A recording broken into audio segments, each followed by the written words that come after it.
Hi everyone, welcome to global online. This is Ankita Sood. So paper one preparation में आज हम ancient Indian universities का part two आपके लिए लेकर आए हैं।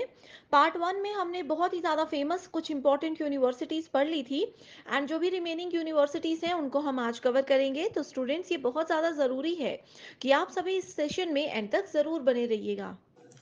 स्टूडेंट्स, पेपर वन में आपको हेल्प करने के लिए कंप्लीट कोर्स में लेकर आई हूँ, जहां पर आपको डेली 2 से 3 लाइव लेक्चर्स के साथ 100% सिलेबस कवर करवाने की श्योरिटी दी जाती है। इसके साथ ही आपको एक स्पेशल व्हाट्सएप ग्रुप में भी ऐड किया जाएगा, जिसमें कि आप अपने टीचर से सारे डाउट्स क्लियर कर सकते हो और आपको हर क्लास के बाद पीडीएफ भी मिल जाएगी, जिससे आपके नोट्स बनाने का समय बचेगा। और रिविजन में आपको हेल्प करने के लिए ये मॉक टेस्ट भी हम लेकर आए हैं, जो कि पेपर के लेवल के हिसाब से ही बनाए गए हैं। ये एक ऐसा कोर्स है स्टूडेंट, जो कि कम समय में पेपर वन में 100 में से आपको 80 प्लस स्कोर करने में मदद करेगा। तो आप सभी को फ्री वीडियोस भी देखनी है तो ग्लोबल ऑनलाइन ऐप को डाउनलोड करिए। स्टोर सेक्शन पर सर्च बार में आपको लिखना है कोर्स का नाम। जैसे ही आप कंटेंट पर जाएंगे तो देखेंगे कंप्लीट कोर्सेज आपके सामने हैं। Unit wise and full syllabus mock test हम आपको देते हैं, जहां पर स्टूडेंट्स आपको यूनिट वाइज हम थियरी लेक्चर्स, पीडीएफ सब कुछ प्रोवाइड करवाएंगे, जो कि आपको पेपर में रिविजन करने में बहुत ज्यादा हेल्प करता है। आपके स्टेट्स के अलावा अदर स्टेट्स के पीवाईक्यूज भी आपको जरूर पढ़ने चाहिए, जो कि हम आपको इस कोर्स में प्रोवाइड करवाते हैं। यहाँ से आपको पता चलेगा कि अपकमिंग एग्जामिनेशन का क्या लेवल हो सकता है और किस टॉपिक में से कैसे सवाल पूछे जा सकते हैं। तो इसी के साथ ये नंबर्स पर कांटेक्ट करके आप पूरी जानकारी ले सकते हो। सेशन में हम 5 इंपॉर्टेंट यूनिवर्सिटीज को कवर कर चुके हैं। रिमेनिंग 5 यूनिवर्सिटीज आज इस वीडियो में देखेंगे, जो कि बहुत ही ज्यादा इंपॉर्टेंट है। सबसे पहले आज हम देखेंगे जगदला महाविहारा के बारे में। इसको जगदला यूनिवर्सिटी के नाम से भी जाना जाता है। देखो, ये भी एक बुद्धिस्ट मोनेस्ट्री थी। अब पहले क्या होता था, जितनी भी एंशियंट इंडियन यूनिवर्सिटीज है ना, वो यूनिवर्सिटी बाद में बनी। अब देखो, इसका जो भी इंफ्रास्ट्रक्चर और ये बिल्डिंग वगैरह आप देख सकते हो कि कैसी थी। पहले क्या होता था कि मेरे पास मान लीजिए कोई बच्चा पढ़ने आया, मैं उनको कहीं खाली ग्राउंड में या मंदिर में पढ़ाती थी। उसके बाद धीरे धीरे वो स्टूडेंट्स बढ़ते गए और उसी मंदिर को धीरे धीरे यूनिवर्सिटीज में कन्वर्ट कर दिया जाता था। तो इसीलिए एंशियंट यूनिवर्सिटीज इस प्रकार से दिखती थी। ठीक है, सो बुद्धिस्ट मोनेस्ट्री होती थी ये। ओके, बौद्ध मठ होता था जहां पर बच्चे आया करते थे पढ़ने, और धीरे धीरे उसको यूनिवर्सिटी बना दिया गया। और ये बहुत ही इंपॉर्टेंट शिक्षा का केंद्र हुआ करता था। ये बांग्लादेश में है। ठीक है, बांग्लादेश में वर्तमान उत्तरी बंगला के एक भौगोलिक इकाई वीरेंद्र में है। ओके, किसके द्वारा इसको बनाया गया? पाला रूलर्स जो होते, पाल डायनेस्टी हम लोगों ने बहुत बार पढ़ लिया है कल भी। उनके जो शासक थे, उनके द्वारा ये बनाया गया था। उनके द्वारा ही ये पूरा साम्राज्य बनाया गया था, और विभिन्न साम्राज्यों के विभिन्न देशों से राजा महाराजा यहाँ पर आकर उनको पढ़ाया करते थे बच्चों को, और मदद किया करते थे उनको उनका नॉलेज बढ़ाने में। ओवरऑल एक चीज और बताना चाहती हूँ कि मैक्सिमम यूनिवर्सिटीज बुद्धिस्ट एजुकेशन पर बेस्ड थी और पाल शासकों के द्वारा बनाई गई थी। अगर हम और बात करें जगदला यूनिवर्सिटी की, सबसे बड़ा निर्माण कार्य ये था उस समय में। जो सबसे बड़ी, मतलब बिल्डिंग वाइज, इंफ्रास्ट्रक्चर वाइज जो सबसे बड़ी यूनिवर्सिटी थी, वो जगदला यूनिवर्सिटी थी। ये क्वेश्चन भी एग्जाम में पूछा गया है। एंड ये सबसे ज्यादा फेमस किस चीज के लिए थी? तांत्रिक बुद्धिज्म के लिए थी। तांत्रिक बौद्ध धर्म के अध्ययन के लिए ये यूनिवर्सिटी फेमस थी। ये भी एक इंपॉर्टेंट स्टेटमेंट है।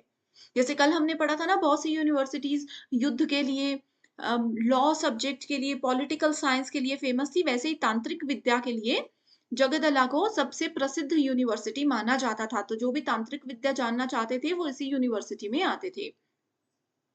यहाँ पे बहुत से तरीकों से पढ़ाया जाता था। Okay, according to Tibetan works, many books were translated to the Tibetan language at Jagaddala. अब देखो क्या होता है, मान लीजिए कि हिंदी लिटरेचर है, इंग्लिश लिटरेचर है, वैसे डिफरेंट लिटरेचर्स होते हैं। उसमें जो बुद्धिस्ट लिटरेचर है उसको तिब्बतियन वर्क में कन्वर्ट किया गया था जगदला यूनिवर्सिटी में ही। एंड ये जितनी भी स्टेटमेंट्स मैंने अभी तक बताई हैं, ये सब प्रीवियस ईयर क्वेश्चन से मैं लेकर आई हूँ। नेक्स्ट यूनिवर्सिटी है मिथिला यूनिवर्सिटी। ओके, ये एक ब्राह्मणिकल सिस्टम था एजुकेशन का। ब्राह्मणवादी प्रणाली थी। उसका एक प्रमुख स्थान था मिथिला यूनिवर्सिटी। अब जैसे इतनी देर से हम बुद्धिस्ट पीरियड और बुद्धिस्ट बौद्ध धर्म की बात कर रहे हैं, सो वैसे ही मिथिला यूनिवर्सिटी भी बौद्ध धर्म के समय में बनाई गई थी। एंड यहाँ पर थोड़ा बहुत ब्राह्मण से रिलेटेड जो एजुकेशन है वो भी दी जाती थी। अब देखो इसका नाम विदेह रखा गया था पहले। राजा जनक, मैंने कल आप लोगों को बताया था ना कि राजा जनक कौन थे? माता सीता के पिता थे। राजा जनक धार्मिक सम्मेलनों का आयोजन करते थे किस यूनिवर्सिटी में? मिथिला यूनिवर्सिटी में। ये क्वेश्चन एग्जाम में आता है बहुत बार। जैसे गेस्ट लेक्चर्स के लिए अभी एक्सपर्ट फैकल्टीज को बुलाया जाता है टेम्परेरी बेसिस पर, है ना? वैसे ही वहां पर उस समय मिथिला यूनिवर्सिटी के दौरान राजा जनक आया करते थे यूनिवर्सिटीज में अपना ज्ञान सबके साथ शेयर करने के लिए। अगली यूनिवर्सिटी है नादिया। नादिया यूनिवर्सिटी को पहले नवद्वीप यूनिवर्सिटी कहा जाता था। तो कंफ्यूज मत होइएगा, जैसे मैंने आपको कहा था तक्षशिला और तक्षशिला ये दोनों एक ही यूनिवर्सिटी हैं। ठीक है, वैसे ही नादिया और नवद्वीप एक ही यूनिवर्सिटी है। ये कहाँ पर है? ये बंगाल में है। ये बंगाल में गंगा और जलंगी नदियों के संगम पर स्थित है। एग्जाम में अभी देखो बार बार नहीं बोलूंगी, लेकिन एग्जामिनेशन में जो स्टेटमेंट्स ऑलरेडी पूछी गई हैं, बार बार आती हैं और जो एक्सपेक्टेड हैं, सिर्फ वही चीजें मैं अपनी थ्योरी लेक्चर्स में आपको करवाती हूँ। अभी भी अगर इसके अलावा आपको लगता है कि कुछ चीजें मिस हो रही हैं, कुछ भूल रही हूँ, तो मुझे कमेंट करके बता दीजिएगा। एंड अगर सेशन पसंद आ रहा है और चाहते हो कि मैं हायर एजुकेशन यूनिट को कंटिन्यू करूं, तो भी मुझे आप लोगों ने जरूर बताना है। अब ट्रेड और कॉमर्स के लिए सबसे बेस्ट यूनिवर्सिटी नादिया यूनिवर्सिटी थी। यानी कि व्यापार से रिलेटेड पढ़ाई और वाणिज्य से रिलेटेड पढ़ाई के साथ साथ संस्कृत भी, अपनी संस्कृति के, अपने कल्चर के बारे में भी पढ़ने के लिए अगर कोई इंटरेस्टेड होता था, तो उनके लिए सबसे पहला ऑप्शन नादिया यूनिवर्सिटी ही रहता था। यहाँ पे समय समय पे बहुत ज्यादा स्कॉलर्स थे, बहुत ज्यादा विद्वान थे, जो कि आए, पढ़े और एक बहुत अच्छे लेवल पर अभी काम कर चुके हैं। ठीक है, इसमें ज्यादातर किन चीजों पर फोकस किया जाता था? ये व्यापार, वाणिज्य और संस्कृति, यानी कि ट्रेड, कॉमर्स और कल्चर। इसके अलावा लॉजिक, व्याकरण यानी कि ग्रामर, पॉलिटिक्स, राजनीति, लॉ, कानून, ये भी इसके बहुत फेमस सब्जेक्ट्स थे इस यूनिवर्सिटी में। अगली है पुष्पगिरी यूनिवर्सिटी उड़ीसा। देखो इसके नाम से पता चल रहा है उड़ीसा में ये है नहीं थी। इस यूनिवर्सिटी को डिस्ट्रॉय कर दिया गया था, नष्ट कर दिया गया था। इसमें ये क्वेश्चन पहला तो आता है कि पुष्पगिरी यूनिवर्सिटी कहाँ पर है? तो ये है उड़ीसा में। इसको किन्होंने नष्ट किया था? तो मुस्लिम पीरियड के दौरान, देखो भारत पर मुस्लिम आक्रमण के दौरान इस यूनिवर्सिटी को नष्ट कर दिया गया था। अब आपको पता है जब मुस्लिम कम्युनिटी का हमला हमारे देश में हुआ था, इंडिया में हुआ था, तो उस दौरान उन्होंने जो एंशियंट चीजें थी, जो प्राचीन काल से हमारी बहुत फेमस चीजें थी, उनको सबसे पहले नष्ट किया था। एंड पुष्पगिरी यूनिवर्सिटी भी उनमें से एक थी। ठीक है, इसे 1993 ईस्वी में तुर्की के वखितर खिलजी ने नष्ट कर दिया था। तो ये नाम, ये स्टेटमेंट्स आपको याद होनी चाहिए। ये भी देखो बुद्धिस्ट विहारा है। यहाँ पर भी क्या होता था? बुद्धिस्ट मोनेस्ट्री थी, यानी कि बुद्ध लोग आते थे, रहते थे, पढ़ते थे। बहुत से लोग यहाँ पर आकर बाहर से भी पढ़ते थे, यहीं पर रहना। और बुद्धिस्ट लोग आप लोगों ने अगर देखे होंगे तो आपको पता होगा उनका लाइफस्टाइल और क्या होता है। तो वही सब चीजें यहाँ पर फॉलो की जाती थी एक बहुत सीरियस लेवल पर। पुष्पगिरी जो है जाजपुर जिले में लंगूरी पहाड़ियों के ऊपर स्थित है। ठीक है, एक पहाड़ी के ऊपर ये एरिया हुआ करता था। तो इसमें इतना काफी आपके लिए। अभी ये एक हेरिटेज साइट बन चुका है, बहुत ही ज्यादा फेमस है। ठीक है, नष्ट हो चुकी है मतलब पूरी तरह से खत्म नहीं हुई है, लेकिन इस्तेमाल करने योग्य नहीं रही है। तो इसलिए अब इसको क्या कर दिया गया है? एक लोकप्रिय विरासत स्थल के रूप में बना दिया गया है, जहां पर लोग आते हैं और इसको विजिट करते हैं। अगली यूनिवर्सिटी है शारदा पीठ। देखो 1870 से में ये यूनिवर्सिटी ऐसी थी और आज के समय में ये यूनिवर्सिटी ऐसी है। ये 2018-19 के समय की फोटो है। ठीक है, ये क्या है? ये हिंदू समुदाय के, यहाँ पर हिंदू धर्म, हमारा समुदाय, इन सब चीजों के बारे में पढ़ाया जाता था। हिंदू समुदाय के लिए एक पूजनीय स्थल शारदा पीठ है। नियंत्रण रेखा एलओसी के साथ जम्मू और कश्मीर के कुपवाड़ा जिले में टीटवाल गांव के पार पाकिस्तान अधिकृत कश्मीर में नीलम घाटी में ये स्थित है। अब देखो कश्मीर का कुछ एरिया पाकिस्तान के द्वारा कैप्चर किया गया है, उसी एरिया में, कश्मीर के उसी एरिया में शारदा पीठ यूनिवर्सिटी है। तो एग्जाम में ये क्वेश्चन आ चुका है कि जम्मू कश्मीर का जो एरिया ऐसा है जिसको पाकिस्तान ने कैप्चर किया है, वहाँ पर कौन-सी यूनिवर्सिटी है? तो वो है शारदा पीठ। हालाँकि अभी तक ये यूनिवर्सिटी चली नहीं है, ये बंद हो चुकी है, बट फिर भी उन्होंने इस एरिया को कैप्चर किया है, तो उनके हिसाब से ही यहाँ पर चीज़ें सारी होती हैं। अब आता है कि किन्होंने इसको डिस्ट्रॉय किया था। ये भी क्या था? ये भी देखो आपको देखने में लग रहा है ना कि एक टेम्पल टाइप था। मंदिर था जहाँ पर हिंदू लोग आते थे, पढ़ते थे और चले जाते थे। तो धीरे-धीरे यहाँ पर इतने बच्चे आने लगे कि इसको यूनिवर्सिटी के रूप में घोषित कर दिया गया।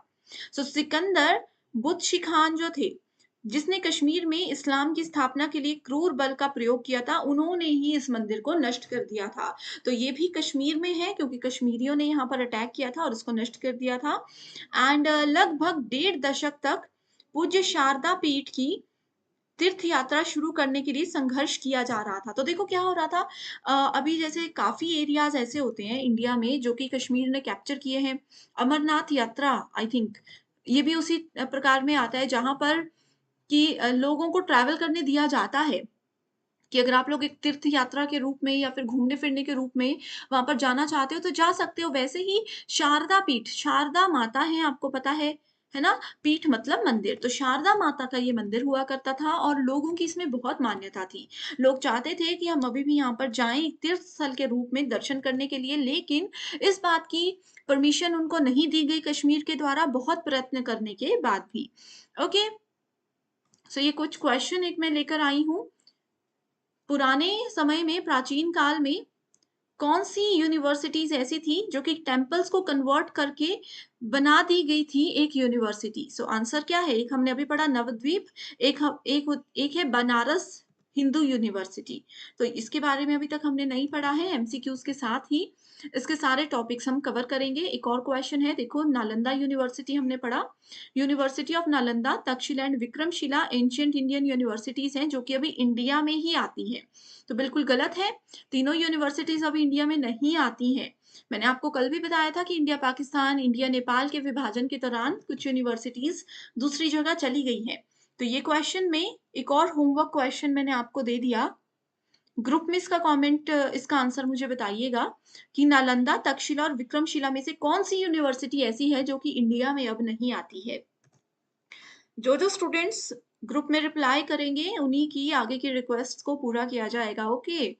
स्टेटमेंट 2 है entrance test of its own kind was prevalent in ancient seats of learning of India. Bharat के सीखने के प्राचीन केंद्रों में अपनी तरह का प्रवेश परीक्षा प्रचलित थी। तो देखो ये एंट्रेंस एग्जाम की बात की गई है कि इंडिया में भी अपने प्रकार का एक एंट्रेंस एग्जाम होता था जिसको देकर बच्चे ऐसी बड़ी यूनिवर्सिटीज में आते थे। तो ये स्टेटमेंट करेक्ट है, ये गलत है क्योंकि ये तीनों में से कोई एक यूनिवर्सिटी ऐसी है जो कि अभी इंडिया में नहीं है। तो ये देख लो आंसर, बहुत ईज़ी क्वेश्चन है, सब चीज़ें हमने डिस्कस की हैं कल। आपको क्लियर आइडिया हो रहा होगा कि अभी तक हमने जो पढ़ा है, वैसे क्वेश्चन्स यहाँ पर आ रहे हैं, है ना? अष्टाध्यायी किसके द्वारा लिखी गई थी? तो ये पाणिनि के द्वारा लिखी गई थी। कल हमने डिस्कस किया था कि पाणिनि कौन-सी यूनिवर्सिटी से पढ़े हुए हैं? कमेंट करके बताइए, रिविज़न हो रही है आप सबकी। ये जो क्वेश्चन्स मैं देती हूँ, ठीक है? पाणिनि कौन-सी यूनिवर्सिटी से पढ़े हुए थे जिन्होंने अष्टाध्यायी हमें दी थी और जिस चीज़ के लिए ये बहुत ज़्यादा फेमस हुए थे। ओके, ये कुछ क्वेश्चन्स हैं। इसके अलावा अगर कोई भी डाउट है, कोई भी क्वेरीज़ हैं तो मुझे कमेंट करके ज़रूर पूछिए। वीडियो पसंद आई है, मैं इसको कंटिन्यू करूँ तो भी मुझे कमेंट कीजिए ताकि मैं मोटिवेटेड रहूँ और आई होप स्टूडेंट्स ये सेशन आपको बहुत पसंद आया है। कोई भी डाउट हो, कोई भी क्वेरीज़ हो ज़रूर मुझसे पूछ लीजिएगा। अगला टॉपिक कौन-सा चाहिए हायर एजुकेशन का ये भी बताइए। Thank you so much and I wish you all the very best.